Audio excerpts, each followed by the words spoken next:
From Lewis Carroll's bizarre world of fantasy, the delightful adventures of Alice in Wonderland. So bring on the whole family.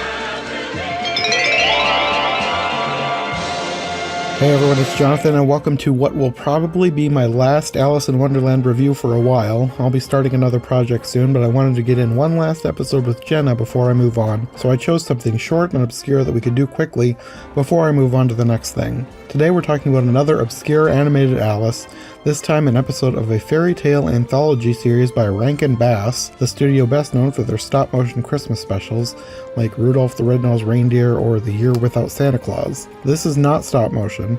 This is a cheaply animated 2D series from the 1970s called The Festival of Family Classics, and it's probably just about as generic as the title would seem to suggest. This is probably one of the shortest Alice versions that I've ever done a podcast on. I've done short reviews like back in the day when I was just doing Wonderland Wednesday. So I've reviewed things that are shorter than this, but I think this might be the shortest one I'm actually doing a podcast on with just that. Yeah, like individually. Yeah, because this is only 20 minutes. Like if you don't count the strange cold open, which is just a scene from the middle of the short, and then the theme song, it's really only about 20 minutes. Yeah, I mean, I assume that was a preview for the television broadcast, but it's kind of weird that they keep it in. Yeah. Like, it doesn't need to be there, but oh well, it's here. But yeah, so we got, I guess starting off, what I always found interesting about this Alice was that, like, immediately, we didn't have to do anything to search down a better copy. It was already a really good transfer that the owners put onto a DVD. It's just kind of nice not have to do anything, but not to have to track down a better version or anything. It's just already really good. I mean, that said, they didn't restore it, or it's just a transfer, but like it's a really good one. Like I always love when you can see like the shadows under the cells and the scratches on the individual cells and the dust. And at one point, when she's even going under the rabbit hole, they're using like a multi-plane camera, and one of the glass has some color discoloration on it, which I assume they didn't care about because they thought it wouldn't be visible when broadcasting. Also, at some point, I remember during the Mad Tea Party, there's even like numbers written in the corner on a couple cells. So it's like, I always kind of love that stuff. I think you studied it closer than I did because I didn't notice these things. I don't know. I noticed in the case of like just the quality of the transfer. So the number thing surprised me because I wasn't looking at it. I just saw it. It was just like there, and I was like, oh, okay. But yeah, it's just a good transfer. So I don't know. I'm glad. Well, aside from the transfer, what are your feelings on this version as an Alice? Yeah, it's kind of funny that I talk about the transfer itself before like act. I don't care for it, to be honest. It's a little too, quote unquote American for my taste, and maybe that's the vibe I was getting because it felt off to me. Not just the fact that it was very shortened, but it just didn't feel right. Yeah, like we actually, I took some notes. Like for instance, they explain what mad, like because Americans don't usually say mad to mean crazy. I mean, like they know it means crazy, but they usually just say crazy. So there's like there were other things like that where the phrasing was off. Like why is a crow like a school desk? Yes, that and the treacle well, except it was candy. Yeah. Which isn't even like they could have said molasses. That would have been more accurate than just candy. Yeah, that was a strange substitution. I felt like that, and Alice has a very like I don't know how to describe it. I feel like this kind of voice is a little bit more popular during the 70s. But more like an American, like preteen kind of. But she comes across as so whiny. Yeah. And like looking at it, like really like trying to look at it objectively, she's not really doing anything like bad, but she just comes across as whiny. But also, my brain just keeps going, that's Dorothy, because she looks like Dorothy to me. I guess maybe I didn't even think about it, but with like the braids and the style of clothes. The way the Pinafore looks like turn of the century Pinafore like Dorothy would have worn. I don't know. So it's like I just like that's Dorothy. And Well, again, American. true. It's an American story, so Yeah. I, I don't know. So I just like never really connected to this Alice, to be honest. Like I rarely watch it. Probably watching for this was like the first time I've watched it in a very long time. And because I know that because I was like, I forgot how good the transfer was. Look at that. Like, and in a way, that's actually probably why I'm not that familiar with this one either, because I don't. When you're looking for something like for a better version, so you're constantly watching it to like make comparisons. But this one already started off with a good transfer, so I was like, okay, I don't ever have to watch this again. So but to be honest, there's some interesting choices, but there's just not that much in it for me. well, it's so short. Like they speed through everything. They cut out a ton of stuff. It's actually kind of interesting what they did manage to fit in. That is true. There is some stuff that Yeah, a lot of versions don't have, like the mock yeah. turtle, even though he's just a turtle. Actually, I didn't understand why they included him of all things, but not the Griffin. Yeah, Um, it was weird. yeah, And it wasn't even the right characterization of him. Like he's upset at the beginning, but then he turns into a jokester, and it's like that is not the mock turtle. I mean, to be fair, some other versions of the Mock Turtle do that, so I can't get too mad. Looking at Gene Wilder here. Um, not exactly a jokester, but he also is like, oh, yeah, I guess I'm not sad anymore. I guess I didn't think of him as being a jokester because like he is, I don't know, more heartfelt in some moments. This guy was just like her puns, ha ha ha, funny. Yeah. And I don't know that Gene Wilder's version was that. Uh, But he wasn't a traditional mock turtle anyways because of the costuming and I everything. just always think of Gene Wilder as kind of a happy Mock Turtle, which made me think of him. Anyway, so I guess my feelings for this are basically I don't really feel for it at all. And while I acknowledge it's not like a horrible version, I don't really feel like it encompasses Alice's very well. So, Yeah, but at the same time, it's not the worst I've seen. It does a decent job. that is true. It is definitely far from the worst. Like it's not the worst one, but it's also not great. It's just kind of middling. Yeah, I've seen worse than this, but this is not one that I'll probably ever go back to. Yeah, I think that's the worst thing about it is that it's not offensive enough to like watch again out of a hate watch, but it's also not, which I do that. Just I don't know. I don't know why I do that. I just do, but it's also not like good enough to watch again to enjoy. So it's just kind of in the middle and forgettable. Yeah, definitely. I think the style is very cute. I will say that it's very precious moments looking.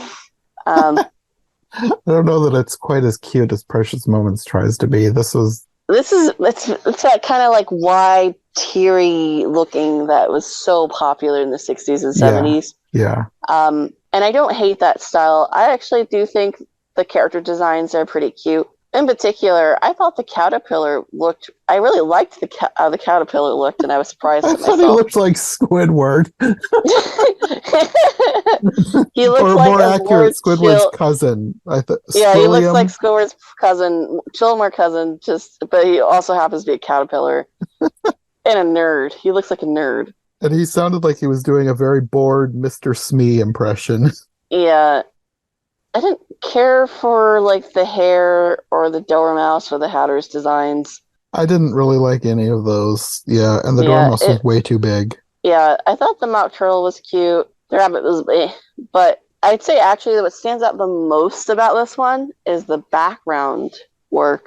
The backgrounds are actually pretty good. They're very cute and like colorful.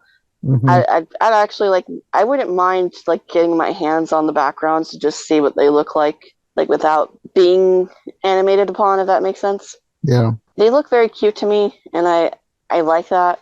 But other than that, the style is just kind of But it probably would look even better if it wasn't animated so cheaply. Yeah. It's just not very pleasant to look at, even though it's a cute style, which I think is probably its worst sin. It's just not very fun to look at and watch. Hmm. Especially like for instance, when I watched it again, I was like looking at the shrinking and growing, and they just replace it with a graphic. And it's like, wow, how lazy can you get? Especially like it's Alice in Wonderland. You could do an animation where she shrinks and grows and constantly reuse it. It's a TV cartoon production. People aren't expecting more from you. And then they did actually have her shrink later. And I was like, what the heck? Why aren't you reusing? But anyway, the best animation in this whole thing is in the theme song. And that's it. Well, I have a feeling that since this is a TV show, they put that theme song on all the episodes. We're like, we got to do this Oh, right. no, So, exactly. And Alice isn't even in the theme song, but that's the best animation of this whole thing. yeah. So it's, yeah, I'm not too fond of the animation. I did learn it was by a studios called Mushi Studios, or Mushi Productions. And you ever heard of Tezuka, what's his last name? Osamu? Sounds vaguely familiar, but I'm not sure. He's kind of like called the Walt Disney of anime. He was known for Astro Boy and Kimba the White Lion. Oh, okay, yes. This is actually apparently something he started, though he left by 1968. Basically, this company did not have a very good happy history with this company. But part of the reason why it doesn't look very good is apparently they would promise a lot more than they could offer. They promised unrealistic production budgets to outbid other companies. Because at the time, Japan was the place where you would get your animation done. Mm-hmm. So it's like, well, that kind of makes sense that they were over-promising what they could do. Because I guess that's another thing for me is like, if I feel like this Alice looks kind of rushed and lazy to me. And with that in mind, it makes a lot more sense about why it doesn't animate so great. Also, fun fact, the company went bankrupt the same year this came out. So it was revived later in 1977. So they weren't doing hot. Apparently, they had like a big major picture failure at the time too. So yeah, that was interesting to me. So did Rankin Bass just outsource all their animation? Oh yeah, but well, I mean, it's not just Rankin Bass. All the production studios at the time were doing it. Rarely anything is animated in America. That's just the truth of it. Mm-hmm. Like they'll do the design work. Like they'll hire, like for instance, let me look it up. I think it's an American who did, yeah. The person who actually did the design work for like Alice and the other characters was done by a person named Paul Coker Jr., who is an American illustrator. Mm-hmm. So they'll do the design work, then they'll basically hand it over to another company, be like, hey, animate this. There's also a moment later, basically after talking, and so when I say later, I mean earlier, excuse me, when she's talking to the Mock Turtle, and he says you can't get to the door from here, or the tree, whatever. And because they really are all mad here. But the thing I found very strange about this animation when she says that is, okay, so she's crying, she has her hands over her eyes and she's crying when she's saying that. But then she runs like towards the camera and her dialogue has ended as she's running. But then her mouth is moving like she's still saying something. And I'm like, okay, that's weird. I even like checked for an alternative version to see if it was like, if I was watching something desynced and it wasn't. They could have changed the dialogue after the fact and didn't have time to do some new animation. Yeah, immediately after that, there's also a bit where it cuts to the gardeners, who their dialogue is also not matching what they're saying exactly. It's close enough. And then it like actually legitimately cuts and shifts. So it does make me think there's probably some quote unquote deleted footage or some alterations in this, but it is what it is. I don't know if I would assume it broadcasted this way, but I don't know for sure. I technically didn't notice, but also I didn't expect, like I wasn't watching this for that kind of a thing, because a lot of times with the animation from that era, the mouths don't really match anyways. They just kind of open and close. Yeah, So true. I guess I wasn't paying attention because I wasn't expecting it to be that high quality. I mean, okay, that's the point. I do always like to notice that because sometimes it's something you could fix just by altering the soundtrack. Mm-hmm. But in this case, it was like, okay, it's not, everything else is synced, like sound effects and dialogue and stuff. So it's just a weird moment of, it seems like they changed something there audio-wise, and it was too late to change it visually. I kind of got the feeling that this, I I don't want to sound too mean, but this was not a labor of love. Like, Oh I no, of feel like course not. whoever made this was like, well, we got to do some fairy tales. Let's get this over with. Oh yeah, very much. Especially in this kind of like compilation anthology Hmm. thing where it's just like we gotta crank these out. And it's only 20 minutes, so it's like, Yeah.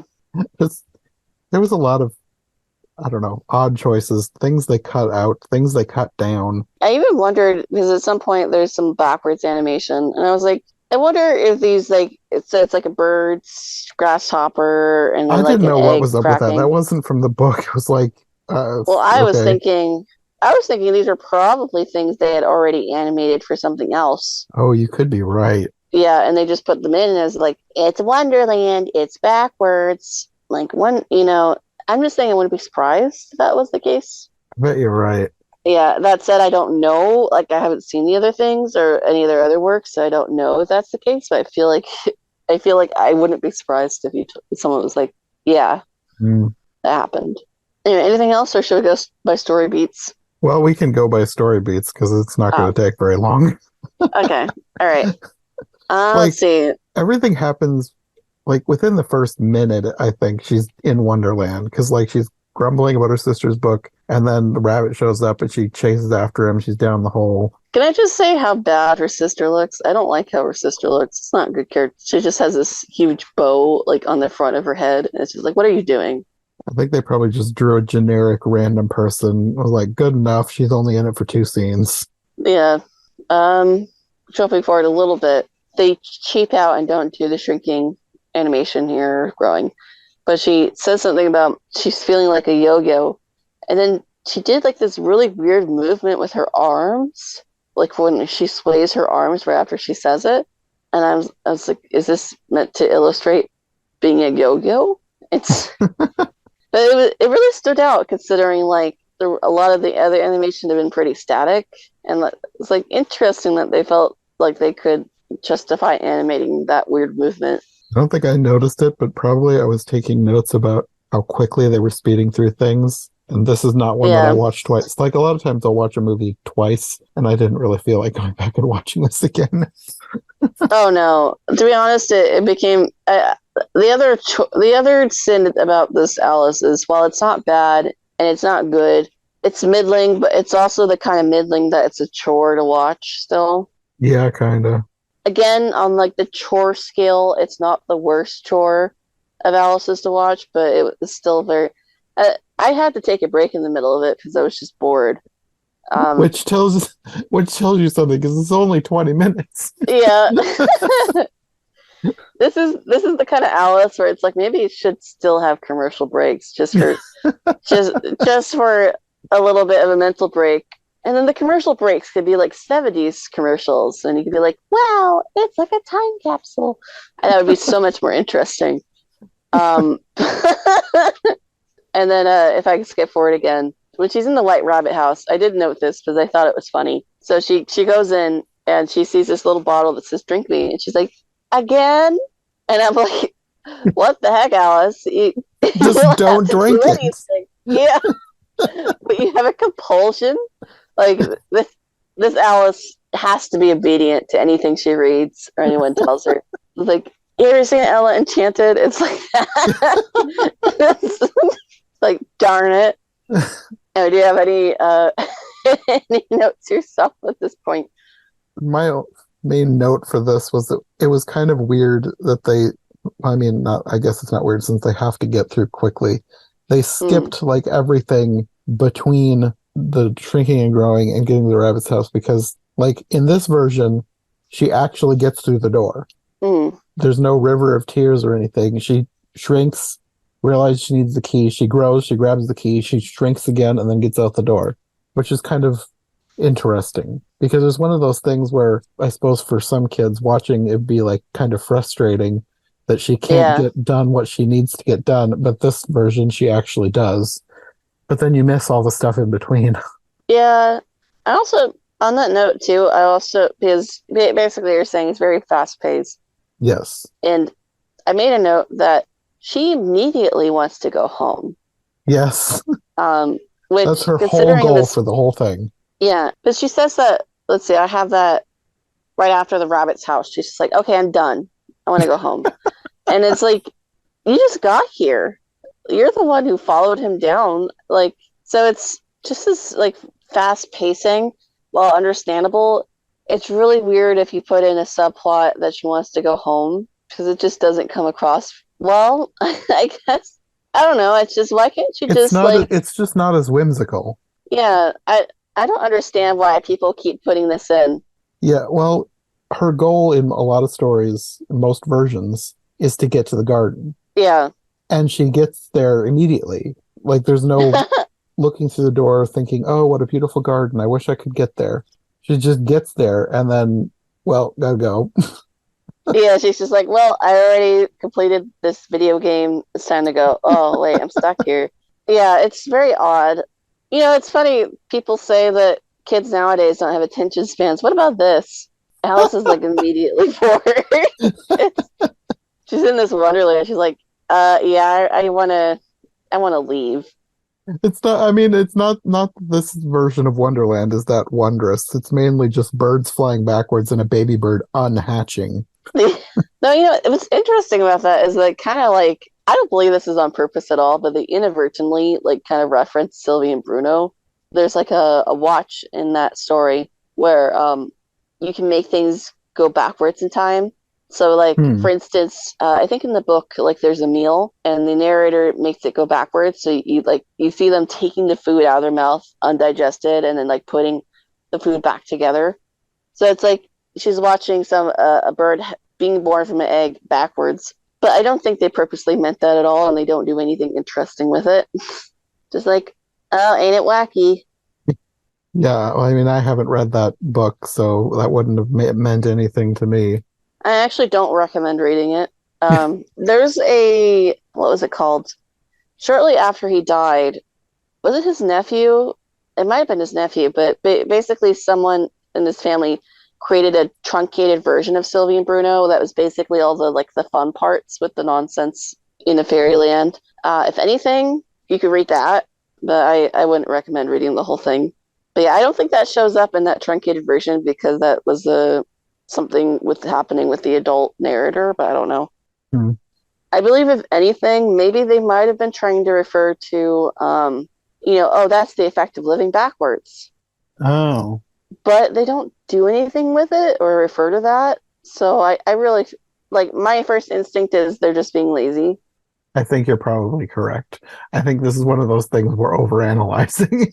Yeah, just like try to put Alice spin on it. Like, well, actually, it's a reference to, and it's like, no, it's just being lazy. But I do find that interesting that they probably weren't thinking that deeply into it, and they accidentally referenced Lewis Carroll like idea of going backwards.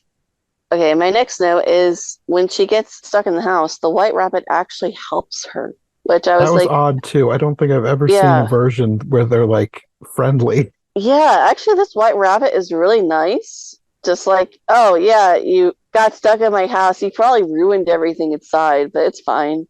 Have a cookie.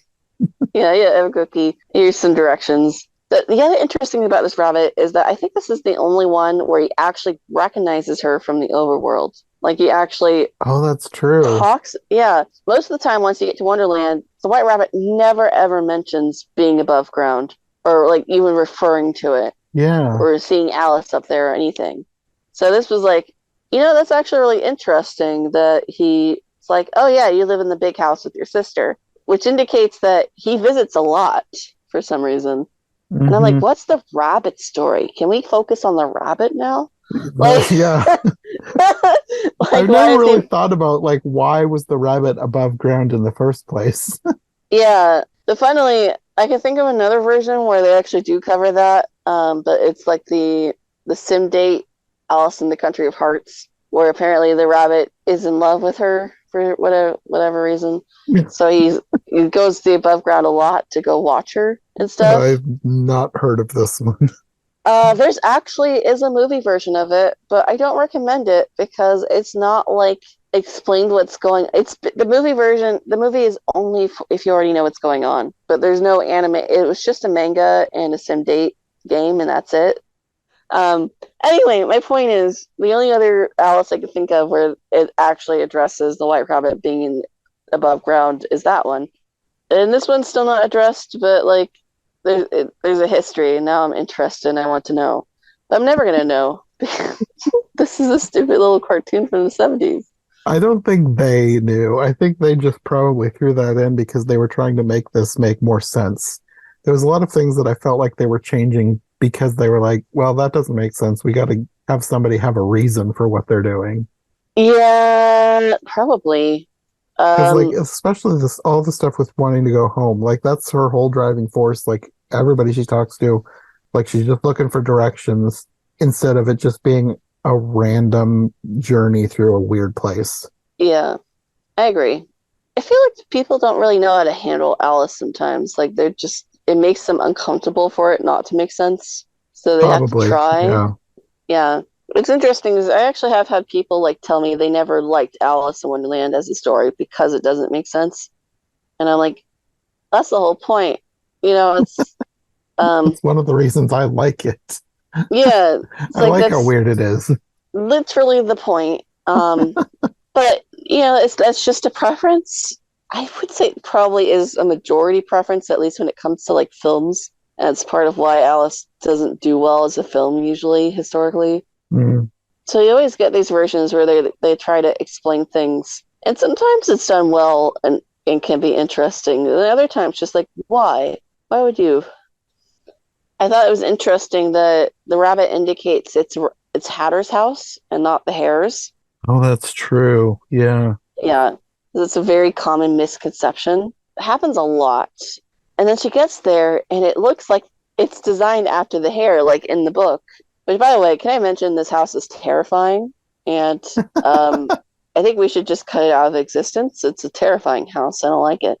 But yeah, it's interesting that the Hatter's house, he's based his house off his friend. It's kind of creepy. Like, I want to live in your head. Other than that, Tea Party, that's where we get the how is a crow like a school desk. I also noted that instead of tea tray in the sky, he said teapot. Hmm. And I thought that was a very strange alteration that didn't make any sense. Because the point of the tea tray is like the wings are spread out, right? Like you could put things on the wings span like a tray. But the teapot isn't spread out, it's just a teapot, so it doesn't make any sense. I suppose they're probably thinking American kids aren't going to know what a tea tray is, so teapot. It's so cringe though. I mean, we have trays. Or just say like a tray in the sky. Oh, one thing interesting about this tea party is that it shows the milk jug being spilled, which is something that supposedly happens canonically, but is never ever shown. So it's like that's an interesting thing to decide to be faithful on, especially when you've changed so much about this scene. Yeah. Like, why? Why is that like you're oh we need to be faithful to the original text for this, guys. And then after that, we'll just go on a long expedition. Yeah. Oh yeah. Oh, that was weird. I was like, I why are wonder you how many losing? days she spent with these people, rafting up a stream, going spelunking through a cave, climbing a mountain. When I was watching that, I was like, they've cut out so much of the actual story. Why are they adding this?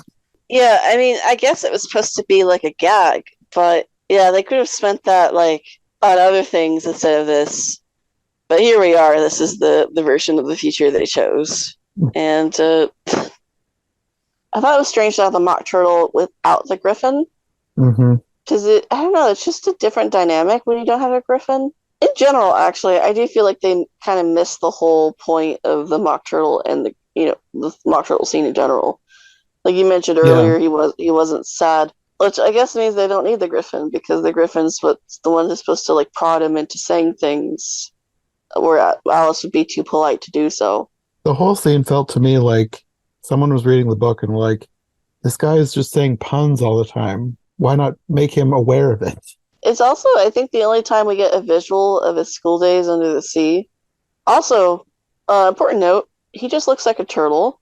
Yeah, that's what was my Yeah, main note with him is like, this is not a mock turtle, this is just a turtle. yeah, it does make me wonder if Oh, no, actually, his design would have been done by the American.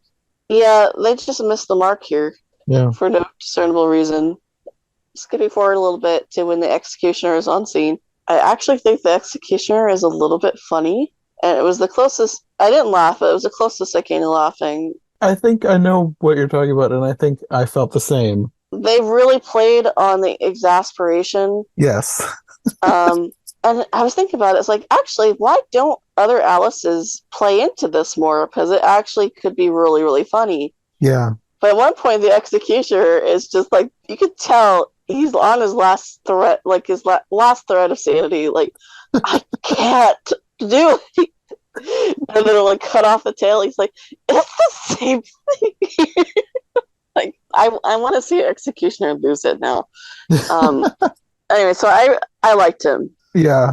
And kind of in the same vein, but not exactly the same. And I don't know how much of, well, both that and this is something that they were consciously thinking of.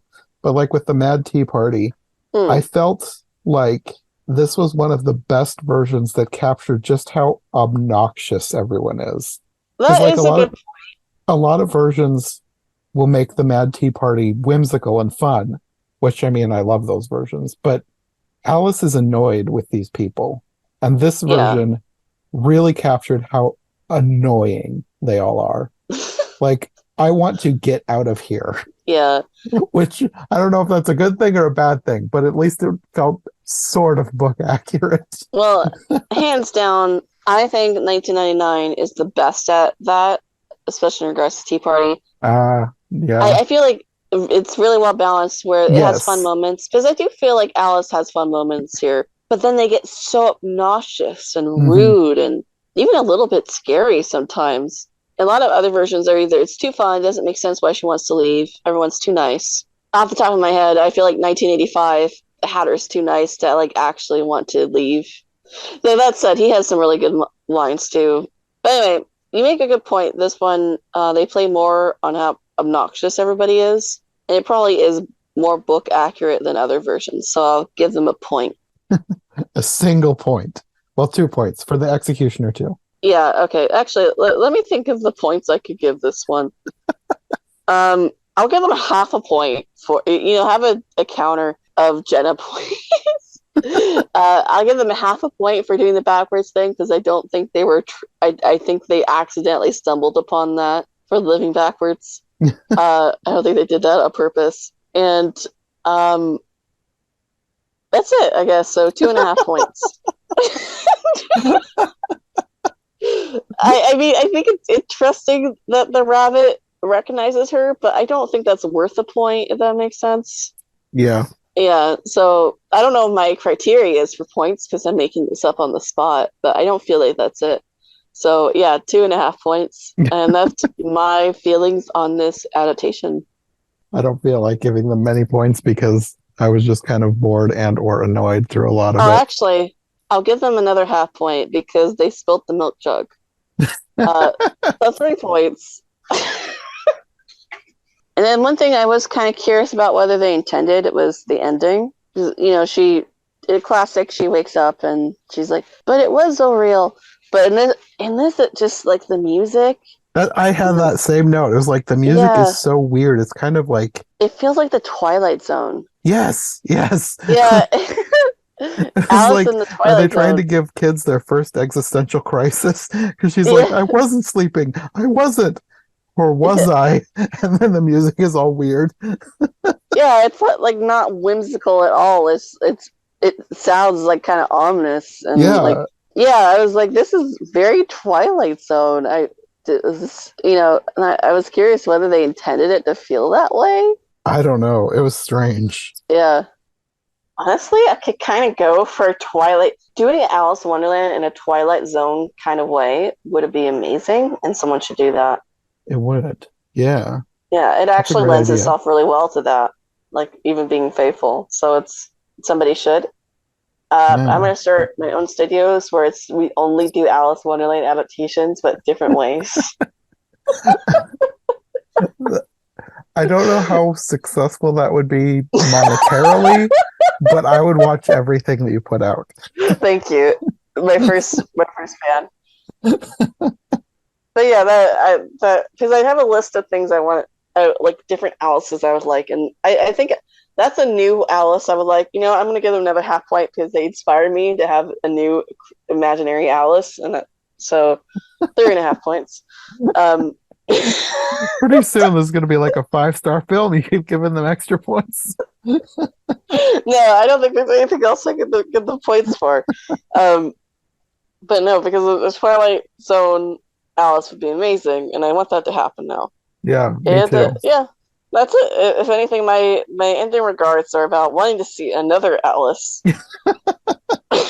that doesn't exist over this. So I think that sums it up. Pretty much, yes. And then I will end this by comparing it to the 1977 anime Alice. I feel like that one was so much better. Yeah.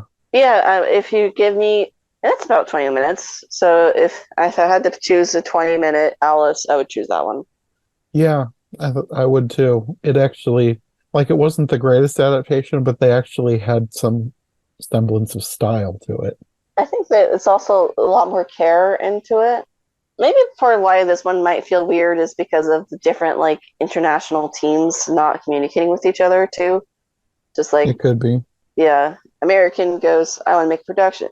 You did the designs. Okay, now we're going to send it over to Japan, and then they're going to ship it back, and we'll just error it. You know. Mm. Whereas the 1977 anime, obviously, it was a creative team that did their own version of it, and it feels more cohesive than this. For instance, like you said, it has more style. I feel like it has a better story pace. They cover way more of the story than they do, actually, thinking about it. Mm-hmm.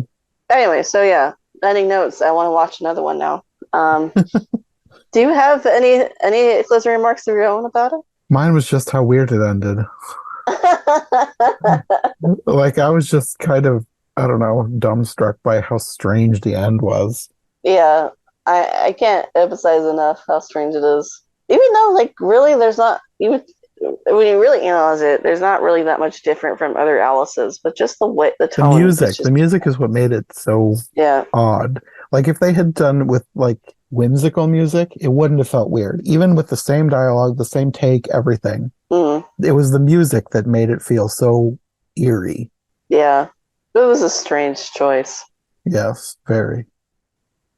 Okay, well, I think that's probably all we have to say about this version. One of these days we'll have to talk about one that we both really like. Later I will message you saying, I thought of another half point I could give this. You'll have to update your rate. Okay, well, until next time, do you want to let people know where they can find you if they want more from you? Yeah, Phantomwise on YouTube and Love Gift of a Fairy Tale on YouTube as well. That's probably the one I'm using more often nowadays. Okay. Well, until the next episode. Until then. Thanks for listening to Wonderland Wednesday. If you like what you've heard, make sure to subscribe on your preferred podcast platform or to our YouTube channel. Make sure to follow my co-hosts as well, and if you want more content from us, check out one of the other podcasts in the iHeart Movies Podcast Network, or check out my brand new Patreon. My link tree, as well as any other relevant links, will be in the description. We'll be back soon with another brand new episode, so thanks for listening, and we'll see you next time.